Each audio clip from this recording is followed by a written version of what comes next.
दोस्तों, target with PS Parihar channel में आपका स्वागत है। आइए देखते हैं कि दैनिक सायंकाल समाचार के इस वीडियो में विद्यार्थी जीवन से संबंधित कौन कौन सी सूचनाएं हैं।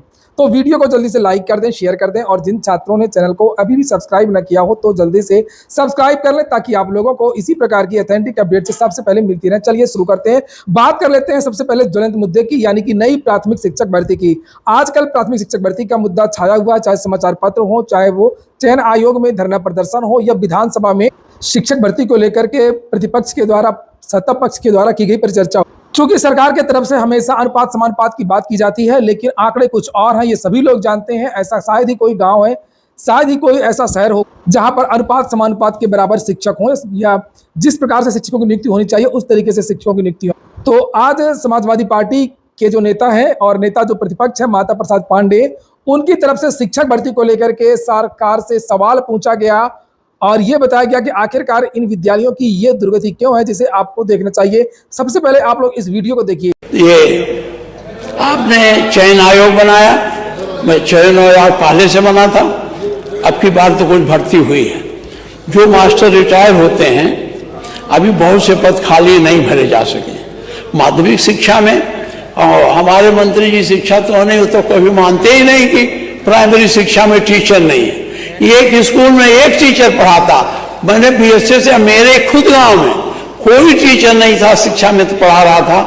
तो मैंने बीएसए से कहा साहब एक टीचर दे दो, तो उन्होंने कहा मेरे पास टीचर है ही नहीं। और ये हम जब यहाँ बात करते हैं तो हमारे मंत्री जी कहते हैं कि हम तो हमारे पास आंगनबाड़ी से लेके और अनुदेशक लेके हमारे यहाँ जगह इतना भरा है कि हमारे यहाँ जगह नहीं। और आप मुख्यमंत्री जाते हैं कभी कभी, अरे जरा घूम के गांव में देख लीजिए, बस्ती जा, अब तो आप हेलीकॉप्टर जाते हैं, पहले कार से जाते थे, पाटन से निकलते थे, इधर से निकलते थे। देखा आप लोगों, सरकार की पोल खुल गई और इन्होंने किस तरीके से प्रश्न पूछा। अब सरकार को इसके बारे में जवाब देना भी चाहिए। और ये कहा भी जाता है कि जैसे सरकार के द्वारा जब कहा जाता है कि हमारा अनुपात 22:1 के बराबर है, 21 छात्रों के बीच में एक शिक्षक है और शिक्षकों की कोई आवश्यकता नहीं है, शिक्षा मित्रों को जोड़ करके, अनुदेशकों को जोड़ करके। ले यहाँ पर तो बहुत सारे ऐसे विद्यालय हैं जहाँ पर शिक्षकों की नियुक्तियां ही नहीं हुई है। कुछ तो ऐसे विद्यालय जहाँ पर शिक्षा मित्र भी नहीं है। और मेरी समझ में नहीं आता है कि सरकार आखिरकार इस तरीके का जो सौतेला रवैया है वो क्यों कर रही है इन विद्यार्थियों के साथ। आखिरकार क्या नाराजगी है। बहरहाल विद्यार्थियों की ये जीत है कि विद्यार्थियों का जो मुद्दा है इस समय छाया हुआ है और ये मुद्दा अभी और भी ज़्यादा बढ़ेगा। और अगर बढ़ेगा तो निश्चित तौर पर इससे सरकार को नुकसान होगा।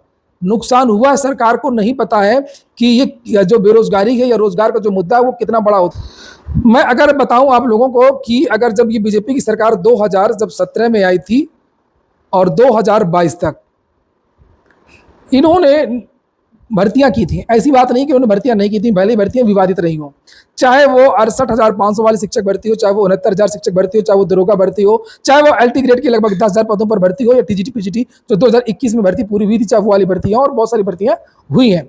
और शायद ये भी कारण था कि जो 2020 में जो सरकार थी उसकी वापसी हुई थी। सरकार आज भी जो आंकड़े प्रस्तुत करती है बीजेपी सरकार, बार बार जो भी आंकड़े देती वो उसी कार्यकाल के आंकड़े हैं, 2017 से लेकर के 2022। हालांकि इसमें 2 साल कोरोना का कालखंड भी था, बहुत सारी भर्ती जो प्रक्रियाएं हैं, सारी चीज़ें, सभी लोग प्रभावित हुए थे। तो जो भर्तियां उस समय की हुई थी, उन्हीं भर्तियों के बारे में सरकार के द्वारा अक्सर कहा जाता है कि हमने 6 लाख भर्तियां की हैं। ये सारी की सारी जो भर्तियां हैं ये उसी समय की हैं जब 2022 से कोई भर्ती नहीं हुई। 2022 से टीजीटी की भर्ती भी रुक गई, टीजीटी का जो विज्ञापन लिया गया, असिस्टेंट प्रोफेसर भर्ती का आवेदन लेकर के रोक दिया गया, नया आयोग शुरू हो गया, एलटी का मामला भी रुक गया, आपको पता होगा, नियमावली समकक्ष अर्हता विवाद।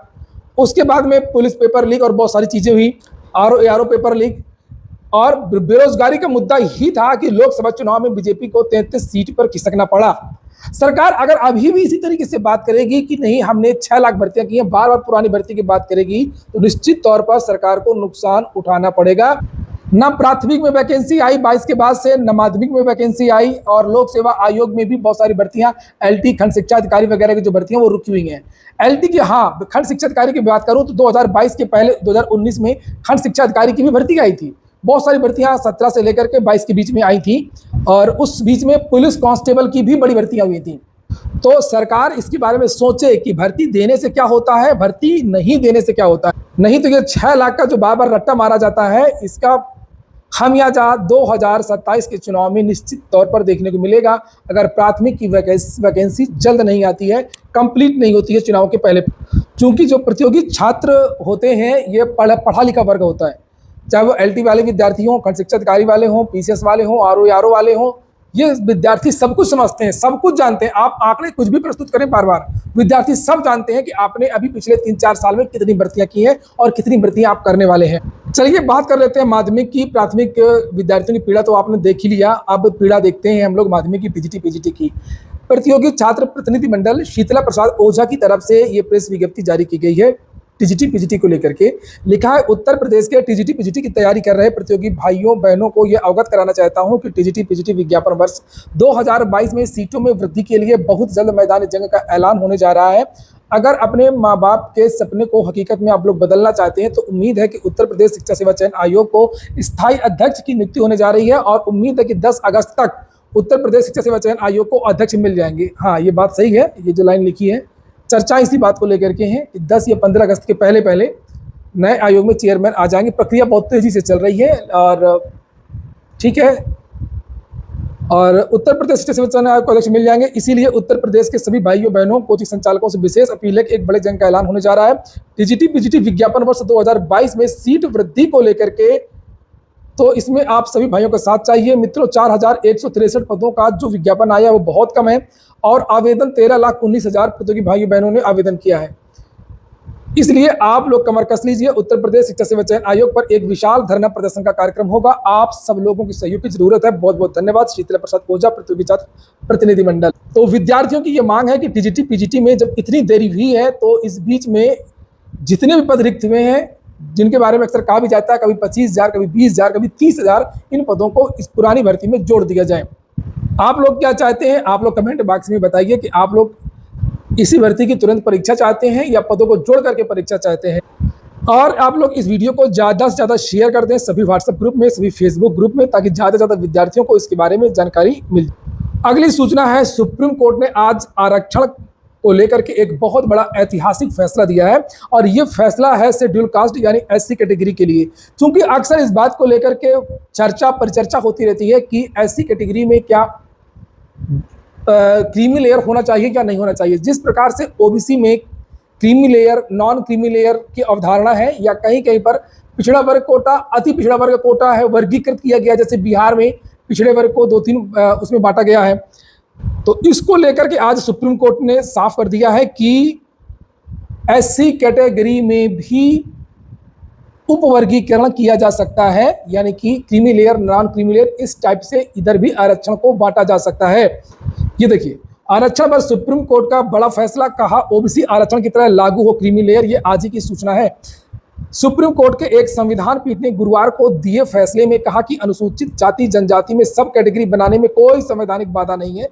चूंकि ये कहा पहले ये था कि OBC में तो हो सकता है लेकिन SC में कानून ही नहीं है, शेड्यूल कास्ट में कानून ही नहीं है, राज्य सरकारें ये कर ही नहीं सकती हैं, क्रीमी लेयर लागू कर ही नहीं सकती है। लेकिन अब ऐसा आदेश दे दिया गया कि अगर राज्य सरकारें चाहेंगी तो वो SC कैटेगरी में भी विभाजन कर सकेंगी। नीचे लिखा है कि OBC आरक्षण की तरह SC ST में भी क्रीमी लेयर लागू होना। आगे लिखा है कि यह फैसला 7 जजों की एक संविधान पीठ ने, बड़ी पीठ थी, 6-1 के बहुमत से फैसला सुनाया। फैसला सुनाने वाले एक जज ने कहा कि वो इस बात पर सहमत है कि OBC पर लागू क्रीमी लेयर का सिद्धांत SC ST पर भी लागू होता है। इस संविधान पीठ में chief justice DY Chandrachud, justice BR Gavai, justice Vikram Nath, justice Bela M Trivedi और जस्टिस पंकज मित्तल, जस्टिस मनोज मिश्र और जस्टिस सतीश शर्मा शामिल थे। बहुमत के इस फैसले से जस्टिस बेला त्रिवेदी ने असहमति जताई। फैसला सुनाते हुए चीफ जस्टिस DY चंद्रचूड़ ने कहा कि 6 जज निर्णय के पक्ष में हैं, सभी एकमत हैं। इस तरह बहुमत ने 2004 में सुप्रीम कोर्ट की ओर से EV चेन्नैया बनाम आंध्र प्रदेश सरकार मामले में दिए उस फैसले को खारिज कर दिया, जिसमें कहा गया था कि SC ST में आरक्षण में उपवर्गीकरण की इजाजत नहीं है। चर्चा भी होती थी कि SC में जो IAS लोग हैं उनके बच्चों को भी रिजर्वेशन मिलता है। समय समय पर अक्सर ऐसे बहुत सारे उदाहरण भी दिए जाते हैं कि आखिरकार जिनका 3-3 पीढ़ी से IAS है, पिताजी IAS, बाबा IAS, उसके बेटे भी IAS बन रहे हैं एससी कैटेगरी से, तो इससे जो गांव के जो एससी लोग हैं वो कैसे कंपटीशन कर पाएंगे इन लोगों से। तो एक वर्ग, अलग अलग वर्ग बन गया था एससी में, एक उच्च वर्ग और एक वास्तव में जो एससी वर्ग है वो। जस्टिस BR गवई का कहना था कि आर्थिक पिछड़े समुदाय को तरजीह देना राज्य का कर्तव्य है। अधिक पिछड़े समुदायों को एससी एसटी की श्रेणी में केवल कुछ लोग ही आरक्षण का आनंद ले रहे हैं, और उन्होंने कहा कि इस जमीनी हकीकत से इनकार नहीं किया जा सकता है कि एससी एसटी के भीतर ऐसी श्रेणियां हैं जिन्हें सदियों से उत्पीड़न का सामना करना पड़ा है। उन्होंने सामाजिक लोकतंत्र की जरूरत पर BR अम्बेडकर के एक भाषण का हवाला दिया जिसमें उन्होंने कहा कि इतिहास बताता है कि जब नैतिकता का सामना अर्थव्यवस्था से होता है तो जीत अर्थव्यवस्था की होती है। तो जहां तक मेरा मानना है ये सही है, जो ऑर्डर आया है वो सही है। इसमें भी क्रीमी लेयर का सिद्धांत लागू होना चाहिए, क्योंकि जो ग्रामीण पृष्ठभूमि के अति पिछड़े जो दलित हैं वो कंपीट नहीं कर पाएंगे जो एससी वर्ग में जो पहले से बहुत ज़्यादा मजबूत हो चुके हैं। अगली और अंतिम सूचना है बिहार की। यूपी से तो कुछ नहीं हो रहा है, लेकिन वाकई बिहार से तो अच्छी चीज़ न्यूज आ जाती हैं। बिहार पुलिस इस साल 20,000 से अधिक सिपाहियों की भर्ती निकालेगी, नहीं नियुक्ति करेगी। 2,000 सब इंस्पेक्टरों की भर्ती निकालने जा रही है। बिहार आज तक का ट्वीट है और कार्मिक विभाग के DIG रंजीत कुमार मिश्रा ने दी है जानकारी, और ये उनका एक नीचे वीडियो भी है। आज के वीडियो में इतना ही। पूरा वीडियो सुनने के लिए बहुत बहुत धन्यवाद। Good night.